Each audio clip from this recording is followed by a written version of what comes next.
we have to be able to work for the things that we want in life. And so I think that's one of the most important things that the military has taught me is work ethic. The other one is discipline. And that's another thing that transitions as a father. We have to be able to instill discipline in our kids, but also have discipline in our own lives.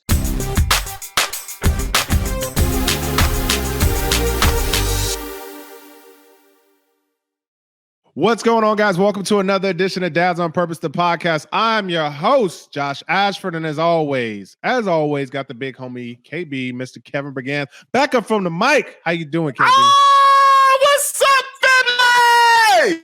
Listen, it's always good to be here, man. I'm excited.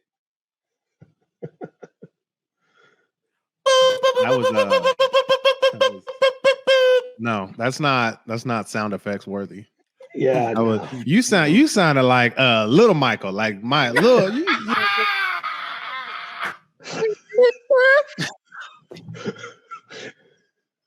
Oh my goodness, Coach Bryan Ward, host of the Dad Up podcast. What's up, Coach?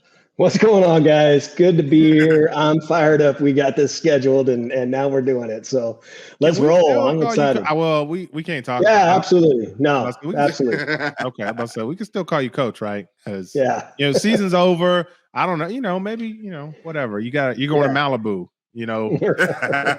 For those that don't know, Bryan is in sunny California. So he's hanging out on the beach all day while we're working. What's the weather like? Coach? Because right now we're freezing.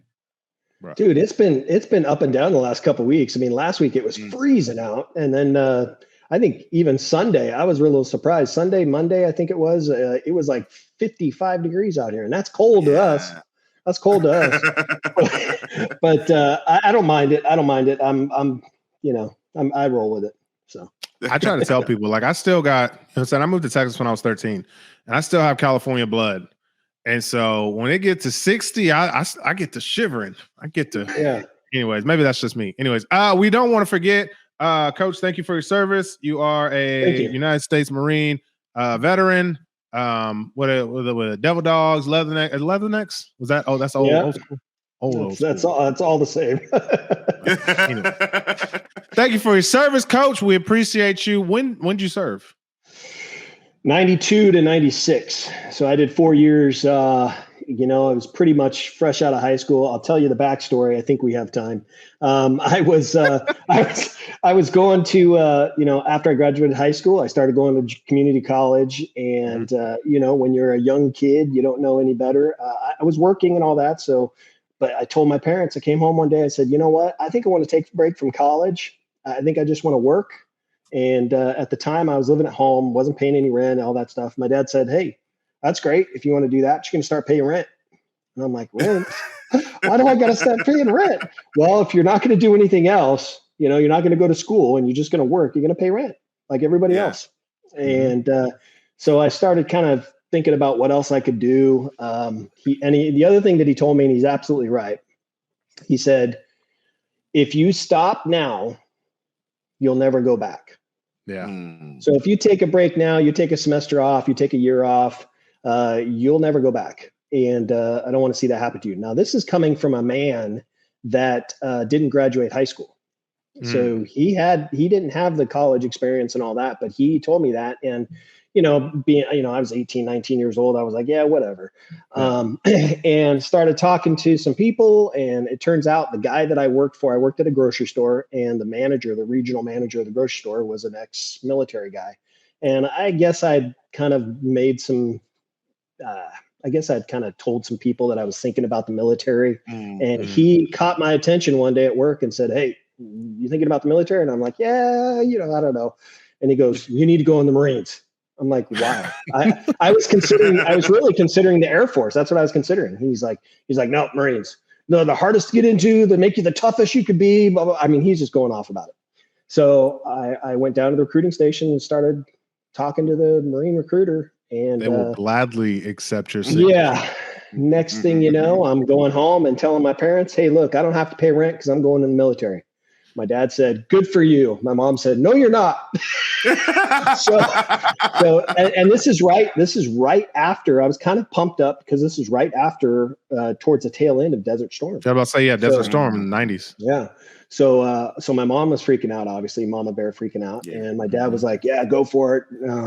All that. And so the rest is history. I went into the Marines, and you know what? It's something I'm very proud that I did. Served my time, served my country, did what I was supposed to do. Maintained. Is that the right saying? Serve my time? Well, I served my time in the sense that, hey, I did the 4 years. In the Marines, you have to do 4 years. So I say I served my time, meaning I stayed the full 4 years. I didn't get in any trouble, all that kind of stuff. So gotcha. I got good conduct medal, all that stuff. I served time in Japan. I did some time in Japan, a 6 months tour in Japan.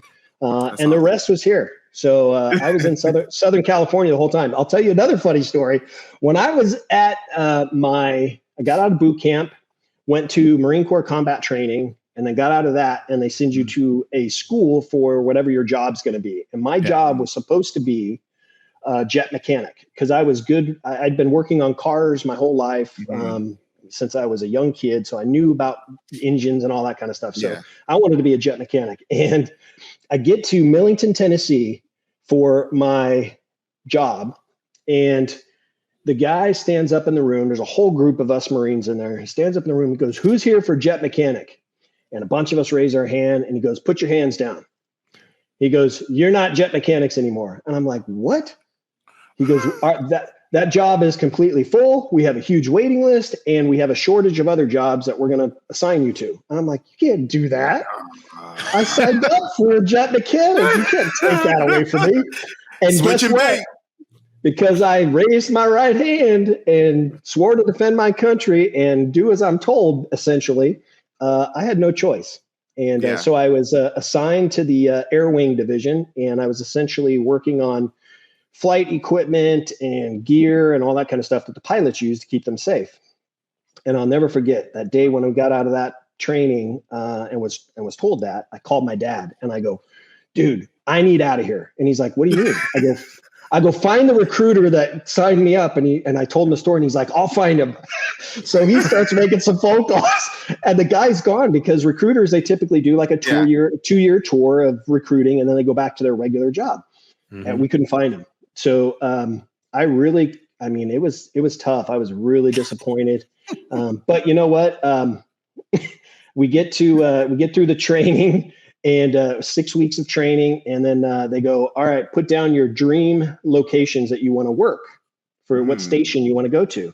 So I put down Florida, I put down Hawaii, and then I put down El Toro, which is Southern California. And I'm from Central California, so I'm like San Luis Obispo area up in Central California. Low life. So that's right. So I figured if I get El Toro, then I'm only 4 hours from home. I could go home on the weekends, that kind of stuff. So they go, "Ward, you wanted Hawaii, you wanted Florida, and you wanted El Toro. Well, you didn't get any of those." And I go, "What do you mean I didn't? First I don't get my job. Now I don't get the station I want to go to? What are you doing to me?" And the guy goes, "Relax, you're going to Tustin, which is right next door to El Toro."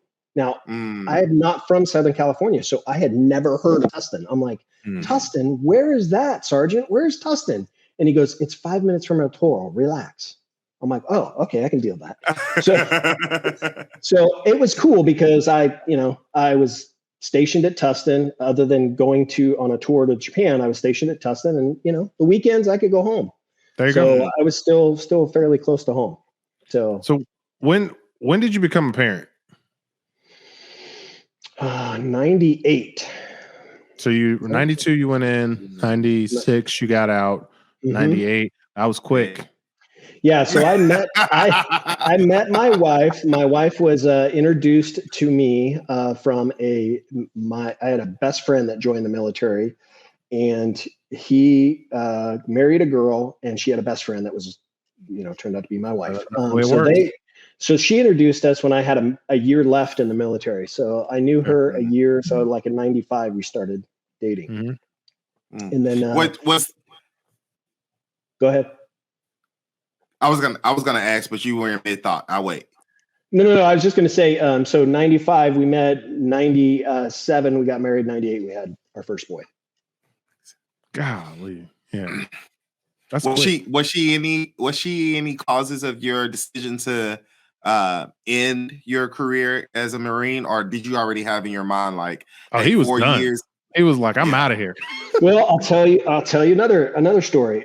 So I had really no intentions on staying in. I'll tell you, when I was in, there was a lot of, believe it or not, there was a lot of politics that go on inside the military. And one of them being, I was up for what is called a meritorious promotion, where I had to perform certain duties in front of essentially a board.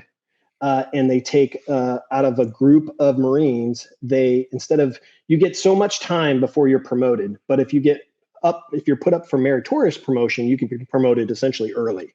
And so I was one of those guys. So I went up in front of, this is a year and a half before I got out. So I went up for this meritorious board, and I had to do a bunch of stuff, from fitness tests to uniform inspection to I had to drill. So meaning I had to control a platoon with a sword. I had to do a whole marching platoon, and I had to do that in front of a board. And then I had to go and answer questions in front of a board of higher military officials. So they ask you a bunch of military questions. You got to be able to answer them. So I did that, and I found out that during one of the, I nailed everything, right? I had inspection down, fitness test down, the drill, I was rock solid. The questions I did fine on. The uniform inspection, I was standing there in full alphas, which is the green uniform for the Marine Corps. And there was a guy standing next to me. There was about 10 of us, and they were only taking 2. There was a guy standing next to me. He didn't have his coat. So he just had his shirt. And when they came by and inspected me, they moved on to him. And when they asked him, I'll never forget this. When they asked him, he said, the dry cleaner didn't have my coat ready, so I couldn't take it. So they proceeded to move on. And I don't know how he did on the other things, but he was one of the ones that was chosen to be promoted. Out of the 10, there was 2, and he was one of them. I wasn't the other guy. And later, I found out from my staff sergeant in my shop. He said, he goes, we call everybody by our last name. So he's like, hey, Ward, I don't know why you weren't chosen, but I do know this. One of the guys that they chose over you, the guy that didn't have the uniform together, his gunny sergeant was one of the board members for the, inspectors. He was one of the guys that was approving it. Mm-hmm. So yeah, a lot of politics. So that left that left a bad taste in my mouth. And it's not a knock on the military. It's just, it happens in life. It just happens in life. Not everything is fair. I had decided at that time that, hey, I'm going to do the 4 years and then I'm done. And when I went to check out of the Marine Corps, my last week there, you have to go through this whole checkout process where you go and I was standing in front of the commanding officer of the base, and he goes, so you're done, huh? And I go, yeah, sir, I'm good. I did my 4 years. I'm good. I'm ready to move on. And what we call civilian life. I'm ready to go back to civilian life. And he goes, all right. He goes, so I couldn't entice you to re-enlist? And I said, no, I'm good. And he goes, what if we offer you a signing bonus? And I said, oh, now I'm 22. I'm 22 years old, man. That's a big carrot. Military doesn't pay you a whole lot, right? So I'm like, what are we talking? He's like, we can offer you $15,000 to re-enlist. And I go, wow, for another 4 years? And he goes, that's the catch. You got to sign up for 6 years. And I go, well, I've done 4. If I do 6, that's 10. I might as well, at that point, I might as well stay in for another 10 to get retirement, right? And he goes, well, that's that's kind of the point. And I go, yeah, no, I'm good. I passed. I walked away. And bro, you want me to sign on for $15,000? What is that? I ain't good at math. Is that that's $2,500 a year? Essentially. Coach, you said something though, and those are fantastic stories. I don't want Thank you. I don't want to. I got a million of them. What do you say? Are you nervous? Don't be nervous.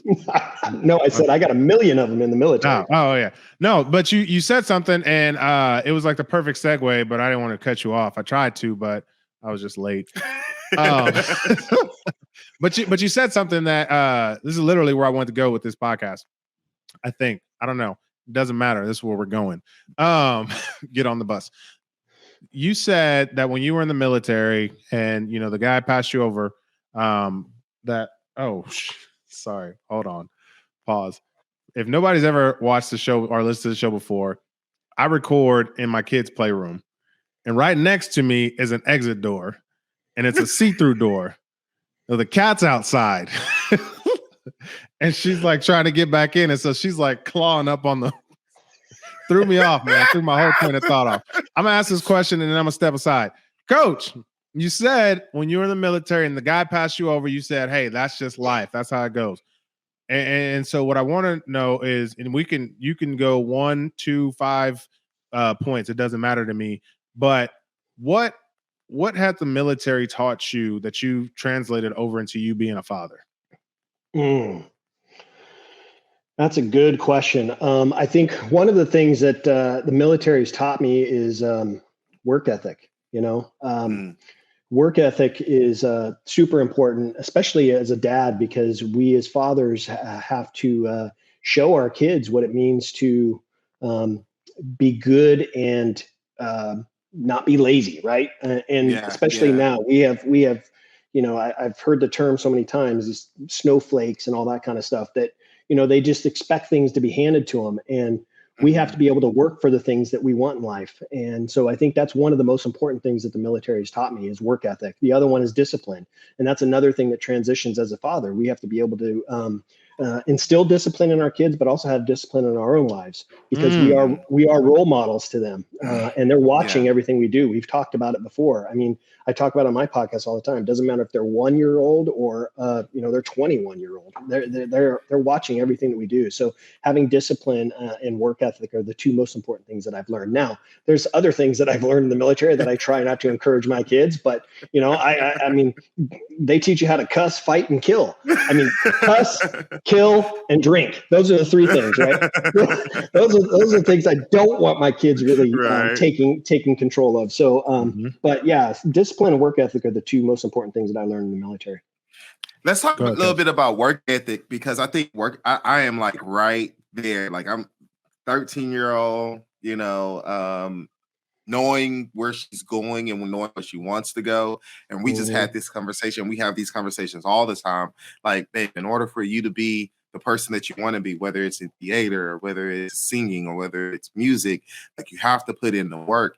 And what I realized as a mentor myself and as a coach myself is that oftentimes it's not going to, it's just not relatable because I'm the parent, right? And so we're really working hard as far as it. And listen, y'all, as parents, it just costs at this day and age, it costs money in order for us to get the right people in front of our kids to encourage them. So we've been diligently seeking that.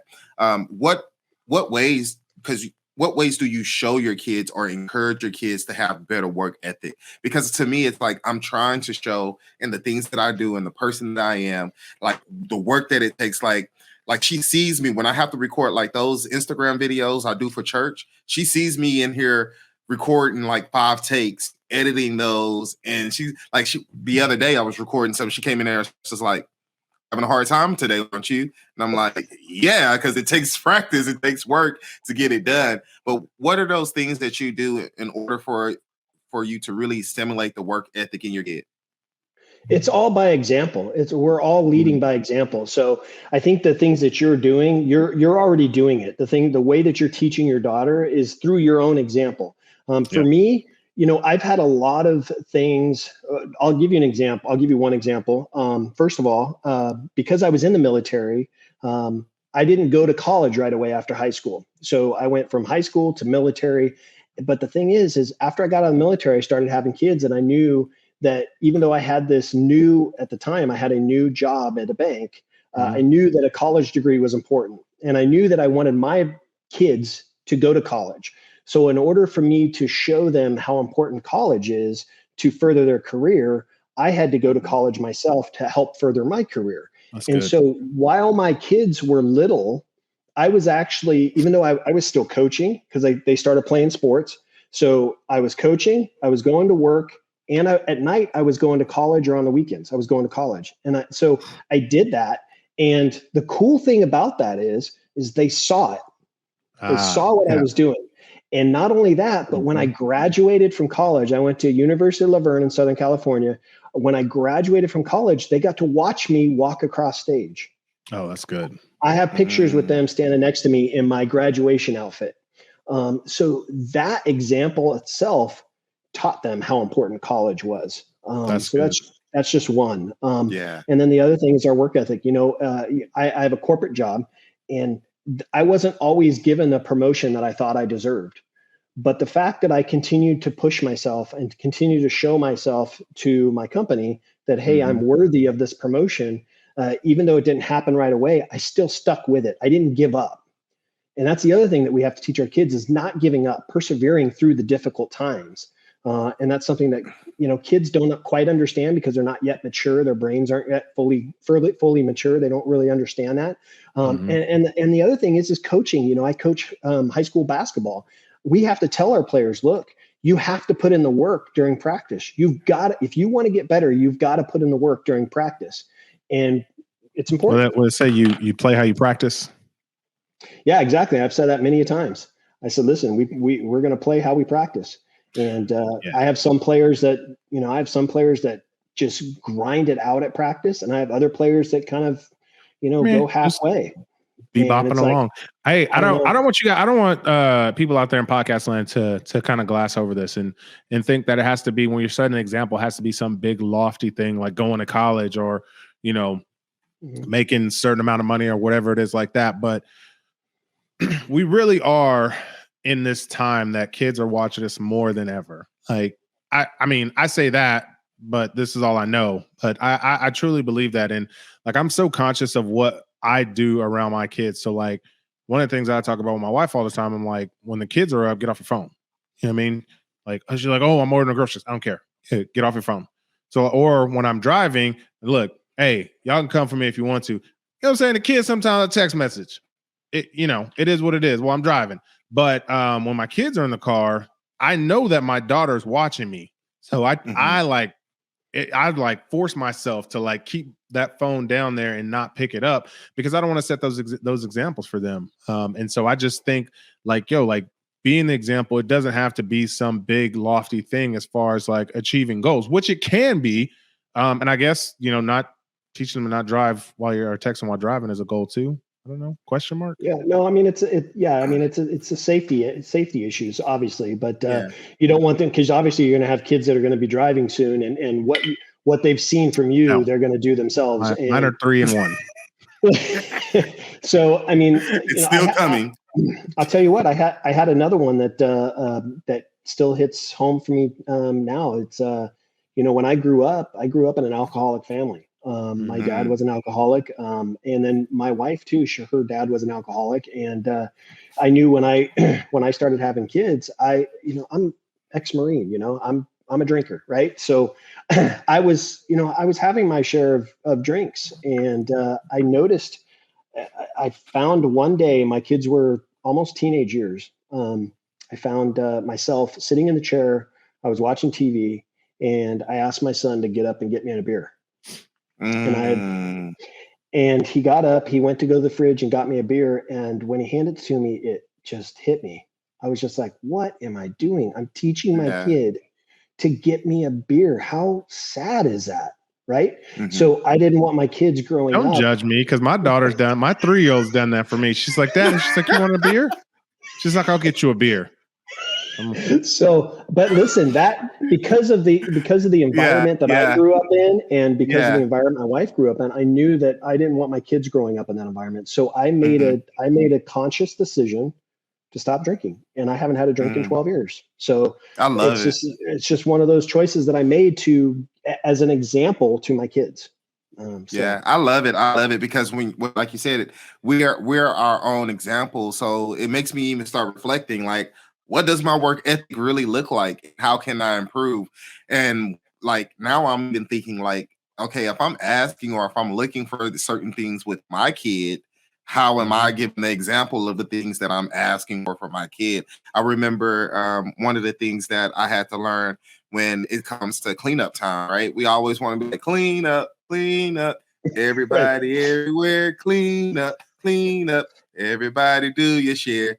Well, you're telling them what to do, but you're not being an example of them cleaning up. So then over time, they say, well, you told them to clean up. They did the best that they knew how, but you didn't show them how to properly clean up, how to properly, make up their bed or how to properly, clean the floor. So we have to be the best example that we can be for our kids for whatever we're expecting them to be. I think that, man, that hit me, man. I'm the example. So how well am I doing because I know I said earlier, I'm trying to get influences from other people, but now it's like, okay, how well am I doing with these things that I'm asking for her to do, bro? Man. And it's not only from, examples like that. That's a great one. I mean, the fact that you're telling your like I tell my boys, dude, you guys got to clean up your rooms, man. But my room's a mess. I mean, really? I mean, come on now. I mean, I can't do that. Right. So the other thing is, how we treat our spouses, right? How my wife treats me, how I treat her. That my boys see that. So one of the things that I encourage that is, listen, you want your son or daughter to know how to treat their mother and how to treat ladies when they get older, right? You want your daughter to be treated like a man, how you treat your wife. So that's the kind of thing that those little examples, those are so impactful on our kids. And I don't think that parents really understand how much of an influence they really are. Even whether they're saying anything to their kids or not, they're watching everything. It's crazy. I mean, I think about these, so I spend a lot of time on TikTok. Don't judge me.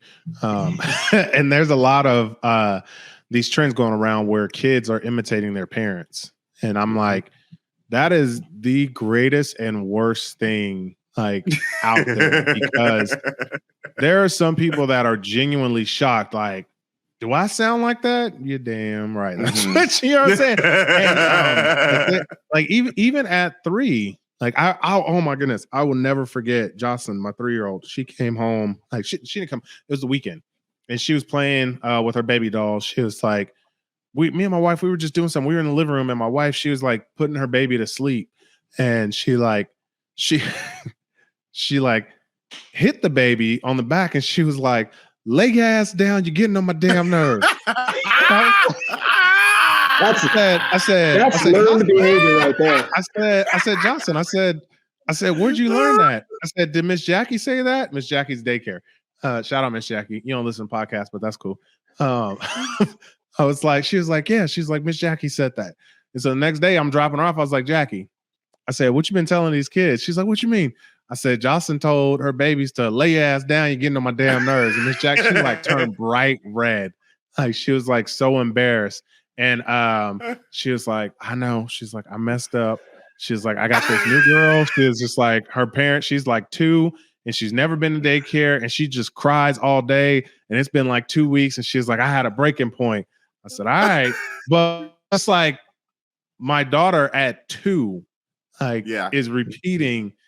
Like you hear one time. This is like, you can say thank you a million times and never say thank you. Say the B word one time and that's all they want to say. Beep, beep, beep. But yeah, that's I just had to get that story out because that one. That's good. That is so true. I mean, it's like, Miss Jackie, I mean, come on now. Because my daughter comes home and tells me you're doing that to her, we're gonna have a whole another show going on here. Right? Whole another show, right? But I love it because it shows influences, right? And I think I'm excited because Bryan, you're like you're my mentor above me, right? So oftentimes we're talking to people who are like got babies or not even at my level. So it's just time for me to reach up. Do we ever lose influence, right? Because I got a 13-year-old. She don't want to come out of her room. I'm like, dude, let's get in the car. You got your earbuds in your ear. I'm like, man, is my music that bad? Like, is it that whack? Like, at some point, do we ever lose the influence? Does the influence fickle? Does it, because I know I'm entering to the 13, 14, 15, 16. I know she wants to go hang out with her friends. I know she wants to go do different, do different things. Yeah, like, do you follow him on social media? Because he literally just answered this question. Hey man, I hadn't been on social media, so but he is my friend on social media. But I'm just asking just for podcast family, because it's just one of those things. Like, I'm always looking at different levels of parenting, right? And so I'm just thinking of the 15-year-old, the 16-year-old. I get those phone calls, right? I don't know what to do with my kid, blah, blah, blah, blah. And I'm like, just keep loving them, just keep being there for them. So do we ever lose the influences, or like, how does that go as they get older? Oh, you may think you do, but you really don't. And here's something you have to remember. I mean, like you said, she's at an age now where, and I don't have girls, but I'm assuming it's the same for boys. But when they get to be that age, they want to be independent, right? They want to have, they want to find out who they are, and they're not going to want to. The last thing they want to do is hang out with mom and dad. So I did one thing with my boys. I mean, it's fact, right? The last thing they want to do is hang out with mom and dad when they're at that age.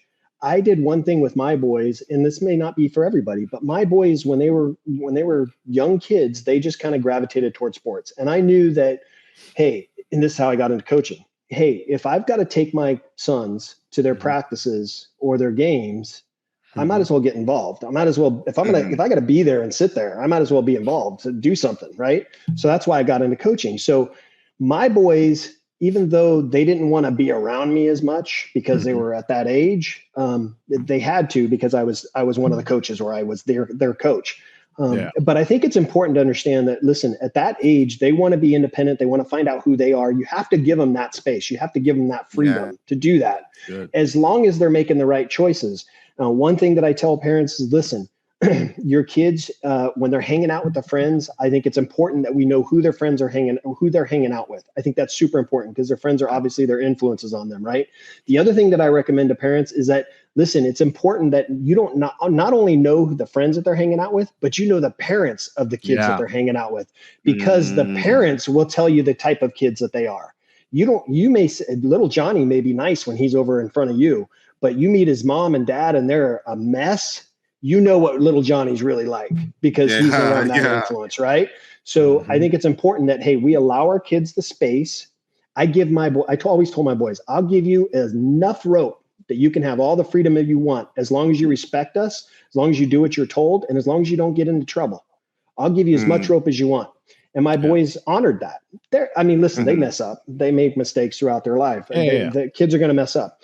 But we gave them enough freedom to know that, hey, it's okay if you mess up. Just let us know. Just talk to us about it, and we're going to be there to support you. We'll have your back no matter what. I always had that communication with my boys, that level of communication with them. No matter what you do, good or bad, I'm always going to be there for you regardless. So I'm always in your corner. I'm your teammate. So you can come and talk to me if things are on your chest that you need to talk about or that you did wrong. But I'm going to give you enough rope that you can have enough freedom to do what you want to do, and then you can come talk to us when you need to. I'm also going to be their coach, so I'm going to be involved in their lives. But I did everything with them. So school functions, performances, counseling sessions, open house, all that kind of stuff. I did all that stuff because I wanted to be involved. I wanted to see them being involved. I don't know about coaching though, man. I don't know. Mind you, my girls are 1 and 3, but they're in the dance and gymnastics right now. But you know what? Listen, hey, that's great. That's great. You don't have to be a coach, but as long as you're there, committed and watching and encouraging them to practice, even at the house, when they know that they have stuff they have to practice on, go, oh, I saw what you did the other day in practice. Let me see you do that. That was so good. I loved what you did. Got a gymnastic bar, like literally right here. There you go. So they see that you're relatable. They want to connect with you in that way. So Dad, let me show you. Right. So I think those are all important. I tell my parents, listen, your kids are not going to be your friend from the age of 13 till about 18. They're not going to be your friend. They're just not. They're just not. They think they know everything. They don't want to be around you. It's cool. It's cool. Just as long as they're not doing anything wrong, let them have their space. Let them have their freedom. I don't want kids to be just like you said, Kevin, sitting in the bedroom the whole time. Yeah. You have God knows what, right? So I do try to encourage kids to get out and do things. But hey, you know what? It's cool. They're not going to be your friend. But my boys, 23 and 20 now, my boys are two of my best friends. Because wow. I love it. So when they got to be 18, 19 out of high school, then they started maturing, they started growing up, then they're like, come back to mom and dad. And now we're they cool. were like, oh, you know what? I'm out of high school. I don't know anything. Dad, I need some. And that's the other thing. Right. That's the other thing with older kids. Listen, my boys they can function on their own now. I did what I was supposed to do. It's one of the reasons why I started the podcast. I did what I was supposed to do, raise two functioning young adults. They can go out they can go out and do what they need to do now as grown men. But I'm always going to be their guide, their support system, to where if they need advice, because I've been through life, if they need advice on something, my wife and I will give them advice on something. They can take it or leave it, but they'll listen to our advice if they ask for it. And so, yeah, I mean, it's a cool time. I like that. Yeah. My guy, you just dropped so many nuggets, bro. Just so many nuggets. But this is one that the one that I really want to point out is that get involved in their interests. And I think oftentimes I see parents, they want the kids involved in things that they're interested in so that they can have the relationship. And then when they find out like their kid is not interested in that, then they're like, well, my kid don't want to do anything. No, your kid just doesn't want to do what you're interested in. So one of the things, it's like one of the challenges for us, or for me, I can't speak for my wife, but one of the challenges for me is like the anime. I just wasn't into Pokemon and all of that. I think great. I think a lot of it is interesting. It's just that I wasn't particularly into it, but I do watch the movies. I do watch the shows. I do ask about the characters. I do ask about the plots and what's going on. She has video games. I sit and try to connect. Doesn't necessarily mean that that's something that I'm really interested in myself, but I'm interested because she's interested. And I think that's just, to me, I think it would help a lot of our kids just in the world if we stop and say, okay, what is my kid interested in, and then how can I find interest in that? And like you said, I don't have to be the coach, but I need to show up to the practices. I need to show up to the games. I need to be the supporter that's making sure that they're being rooted and felt like somebody's behind them, rooting on something that they're interested in. I think that's one big point out of that whole theme. Like, we all have a takeaway, because sometimes I get selfish. Listen, I told the person that I put her in front of today, I'm interested in what she's interested in on a selfish level. Why? Because I want her to be the best and I want her to be great at it. So it's a different type of interest instead of like I'm invested in it because she, doesn't make sense. So I need somebody else that's in her field to reflect back on the passion that we have for her. And so, man, that's good. But you might find yourself like being a fan of it because of them, but then you end up finding out that you like it too. Oh yeah, absolutely. I'm about to say, so sharing those experiences with your kid can open you up to new things while you're trying to open them up to new things. They might teach you something. So don't be too stubborn to learn and try new stuff, parents. No, absolutely. And, it's one of the things that, we told our boys that, listen, when they were 3 and 4 years old, we told them, look, we want you to you're going to go to school, and then we want you to do some sort of extracurricular activity outside of school. And it can be anything you want. And they just, my boys being boys, they just gravitated towards sports. They just wanted to play ball and do that kind of stuff. So we let them try things. We let them try different things. My older son, he played baseball since he was 4 years old. And he tried a year of soccer, hated it. But we had one rule. My wife and I had one rule. If you try something, it's like sports, for example, you got to complete that season.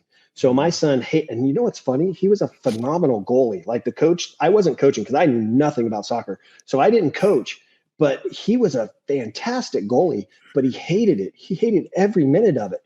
And he told me, he goes, I don't want to play soccer anymore. I'm like, look, you got to finish the season. When you're done with the season, if you don't want to play anymore, it's great. And that's good. I'll tell you one more story. My older son, because he played baseball from 4 until he was 10. When he started playing basketball, he was about 8. And So he was playing basketball and baseball from 8 to 10. And he really, as he got older, that, 7, 8, 9, 10-year-old, he didn't he wasn't really a big fan of baseball anymore. He thought it was too boring. So I remember we were leaving, I don't remember if it was a practice or a game, but we were leaving one day and we're driving home. He goes, Dad, I want to talk to you about something. And I go, what's that? And he goes, I don't want you to be mad. And I go, no, what's going on? Yeah, talk to me, open up, let's go. He said, I don't want to play baseball anymore. And I go, oh, you're tired of the season? He's like, no, I don't want to play anymore. I'm just tired of playing. He goes, I just want to focus on basketball. And I go, all right, that's cool. I go, we got to finish the season. He goes, no, I understand that. I'm finished the season. I just don't want to play anymore. I go, cool. That's good. He goes, you're not mad? And I go, no, I'm not mad. If you don't want to play baseball, that's cool. I mean, obviously you got to find something. He goes, no, I just want to focus on basketball. I just want to focus on basketball. I'm like, all right, cool. And that was that. He never played another baseball game the rest of his life. Wow. And so, I mean, those kind of things, those are cool conversations to have. Because if you have a good enough level of communication with your kids and you have a good enough bond with your kids, those kind of, I mean, I was proud of him for bringing that up, because a kid would normally be like, we were an all-in family as far as baseball goes. I mean, we were at the baseball field every freaking weekend and 4 days out of the week. I mean, so we were all in, but my younger son all he wanted to play was baseball. So it's just one of those things, it's those baseballs, especially if you get on the select teams, like, yeah. You pulled up another idea that sticks out too, is having our kids in a position to where they feel like the relationship is not established to where they can talk through what your son talked through with you, because I hear that all the time. Like, I don't want my parents upset. I'm doing it for my parents.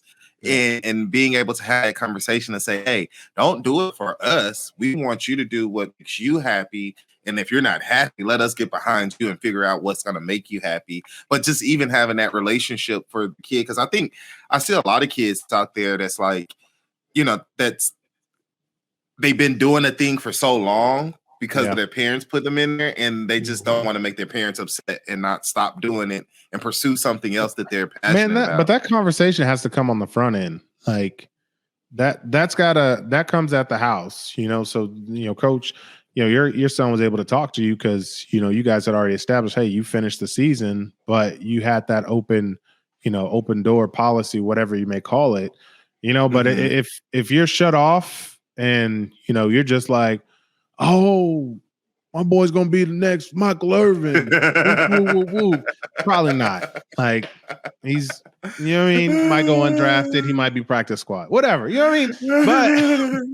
But at that point, he's doing it for him, hopefully, I mean, it's one of those things where, listen, like I said, you got that level of communication has to start, it has to be at home, obviously, but it's got to start young.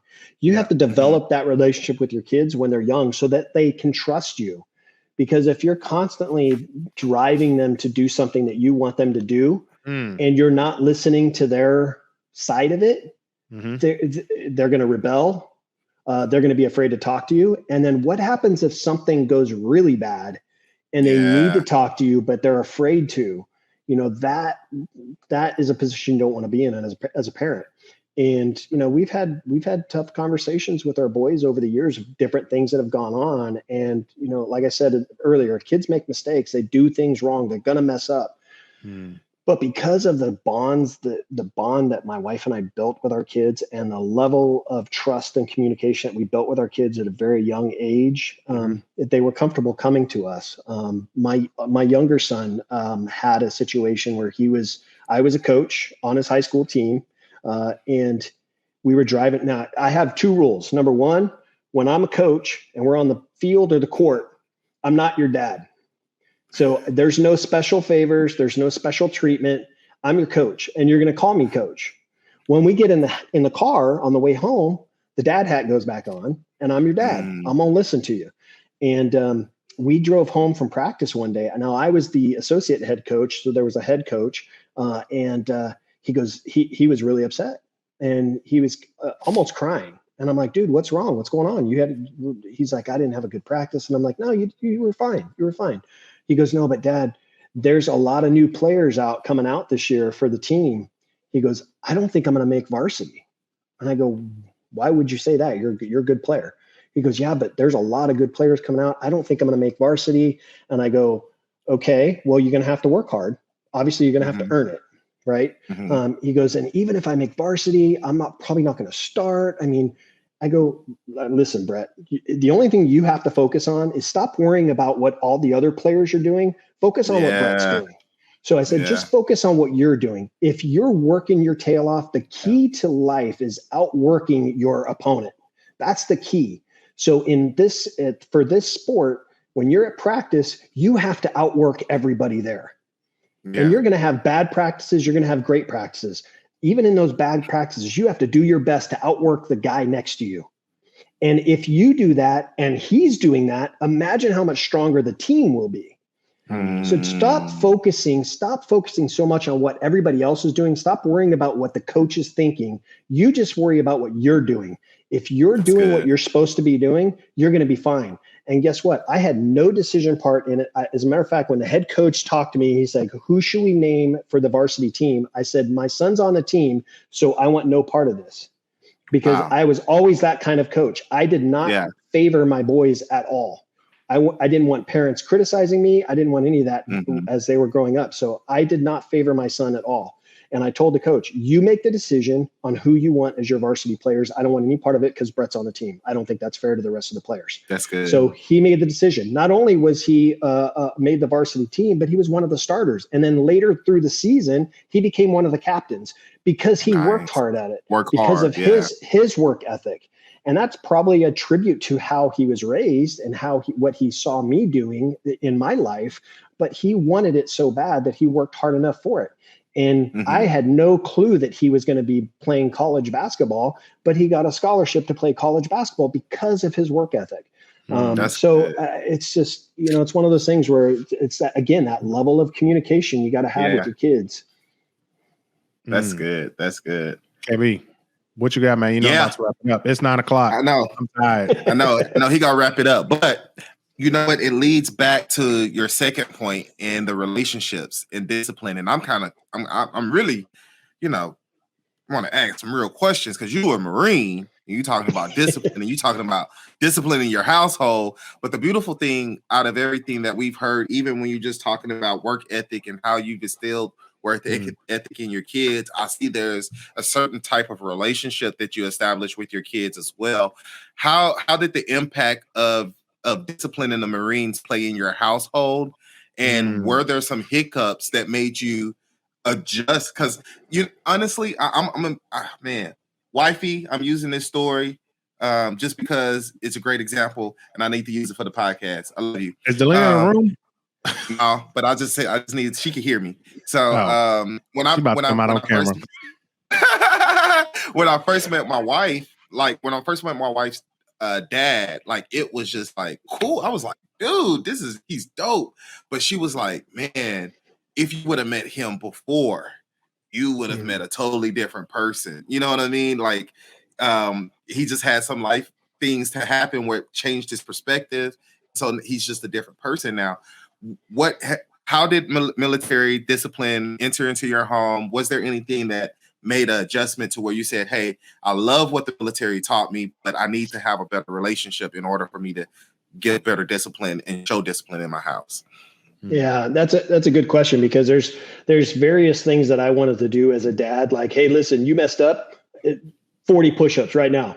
Let's go. That kind of thing. But a credit to my wife, she's like, look, you can't be punishing them with push-ups because they're going to end up hating push-ups. I mean, they're going to hate that. And we want them to be able to, we want them to like to exercise, not hate it. Right. So I had a problem with growing up, probably because of my own father, but I have a trigger. So, and maybe this is a part of the military, but I can flip. So when I flip and I'm losing it, y'all better get out of my way because I'm coming through. So my boys, I found when they were growing up that I really struggled with this. And my wife actually helped me kind of tame myself. But they would mess up and I would just lose it. And she's like, you're doing no one any good. all you're doing is creating more tension. All you're doing is creating more stress. All you're doing is creating more hurt. And then if you get upset, that's just going to cause them to get further. They're going to get more upset, and then you're just going to get more. It's just going to be a snowball effect. So my wife if I used to lose it, I used to get to this point where I just lose it. My wife would go, "Hey, time out. You go take a break. I'll handle this." So I'd have to step away. So I learned that it's easier to communicate with our kids at their level and at a calm tone to calm them down. I mean, that's super important. Parents have a tendency, we can, as dads especially, our egos are so big and we can get these tempers and we can fly off the handle. But what we don't realize is the negative impact that has on our kids. And it can have an everlasting effect. When they get older, they can start to act the same way. So it was important for me as a dad, and probably because of the military and how I was trained in the military. I mean, I fought, I trained to kill, right? So I wanted to kill. I mean, I was just like, you have ticked me off. I'm ready to go. Right. But I had to realize that I'm talking to two little boys here. I can't be doing that. So I got to time out. I got to walk away. Wife's got to handle it. Now there were, I had to learn that. Holy Spirit, activate. Holy Spirit, activate. Look, have you ever watched Full Metal Jacket? No. Oh yeah. I just seen this this Bryan, guys on podcast land. You might not see Bryan's face. It's just so carefree, but then I just hear you just crossed the line. Boom. Okay, so I'll tell you a story. That almost got me in trouble. I'll tell you a story. I was driving my younger son. He was about 4 years old. He was in the car with me, sitting in the back seat in his seat, right? His car seat. I was driving. I was at a stop sign. A guy pulls up behind me, and he was, I guess, in a hurry. So I'm getting ready to make a right turn. The guy decides to go around me as I'm starting to go. He goes around me and literally cuts me off. I was just like, whoa. All right, now I've checked in. All right, I've tagged me in, brother. I'm checked in. So I lay on my horn. I speed up next to him. I'm doing whatever I need to do. He decides he wants to stop and pull over. And I said, no problem. I'll pull over. So I pulled over. He gets out of the car. I start to get out of the car because I was going to light this dude up. I start to get out of the car. And then I glanced at my son and he started crying and screaming, "Dad, don't get out." And it just woke me up. And I was literally out of the driver's side. I was going to go light this dude up. And then I saw his face and I went, holy crap, what am I doing? I'm a dad. For all I know, that guy's got a gun. What the hell am I doing? What the hell's wrong with you? So I literally got back in the car. I just drove off. The guy got back in his car, drove past me, flipping me off. I just ignored him. And I told my son, I'm sorry, that kind of thing. And then he went home and told mom, and then I got in trouble again. So yeah, I mean, you know what I do when people road rage on me? And it works for me, but that's probably just because I'm sarcastic and I don't know, it makes me feel good. I don't know if I could say, I mean, it's our show. We've said worse things, but when people are stupid on the road, especially on the highway, I just tell myself, I'm like, yo, they got explosive diarrhea. They got to go.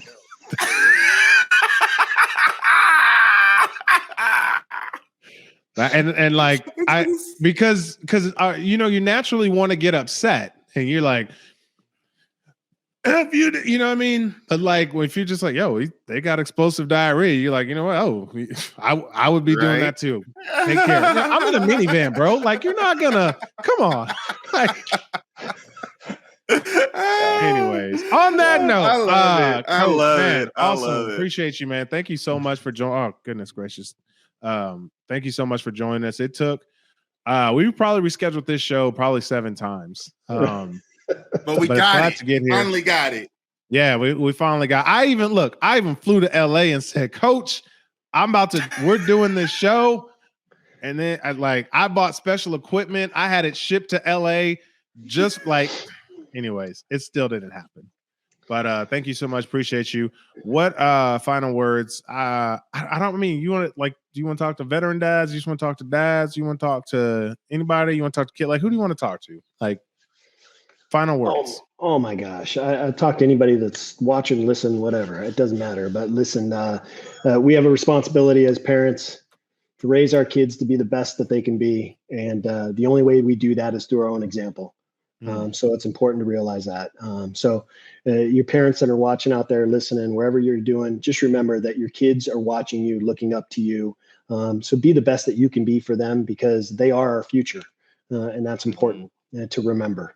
So I just want you guys to know, I love you both. Appreciate you guys. I know that we've had trouble getting this thing scheduled, but we did it, and it's in the books, and I'm excited to get this thing out. So did I push record? I'm just kidding. Yeah, no, I didn't see it go. Record. Hey, AB, make sure you plug your podcast, bro. Yeah, Dad Up Podcast. You can follow me anywhere. You can get your podcast on, and I'm also got my YouTube channel as well. And I'm really excited. His podcast is in the top 0.5%. Like, he don't need no plug-in. Like, but hey, man, I always love for people to know where to meet our guests, man. So we got a little fish in the pond, maybe 2 or 3, and just be like, hey, we like Coach. We want to listen more. Hey, man, my podcast is great. I've had a lot of fun doing it. It's taught me a lot of things, and it's been featured on CNN and all that kind of stuff, and articles and all that. I mean, it's cool. It started off as a hobby, and you know what? If I can impact one family in a positive direction, then I know that I'm doing my job. Nice, absolutely. KB, what you got? Man, listen, we are the biggest influencers in our kids' lives. No Instagram, no Facebook, no TikTok could ever replace us as the influencers in our kids' lives. And I believe if social media is, you need to, I think, Bryan, I remember we had a Clubhouse conversation. You talked about taking the phone and leaving it on a nightstand or leaving it in an office. Don't let them go into the bedroom with their laptops or access to social media. That's something I've been practicing on and off. The other day, she felt like she was sick, playing hooky. I said, give me your phone, give me your computer. You can do whatever you want to do, schoolwork or whatever else, but you can't have these devices. But we are the biggest influencers in our kids' lives. No matter how we may feel in that moment, just continue to set the atmosphere for our kids so they can reach their full potential. Boom, bang, boom. Yo, and this is how my ADHD works. Like, in my head, I was just like, yo, I really want to close this out in Spanish, but I don't know Spanish. So anyways, adios. Thank you guys for joining us. No, we appreciate you guys. We love you. Thank you so much. Until next time, make sure you like the podcast, share the podcast, subscribe. Definitely subscribe. You should subscribe. Take care. God bless. We love you guys. Peace. Peace.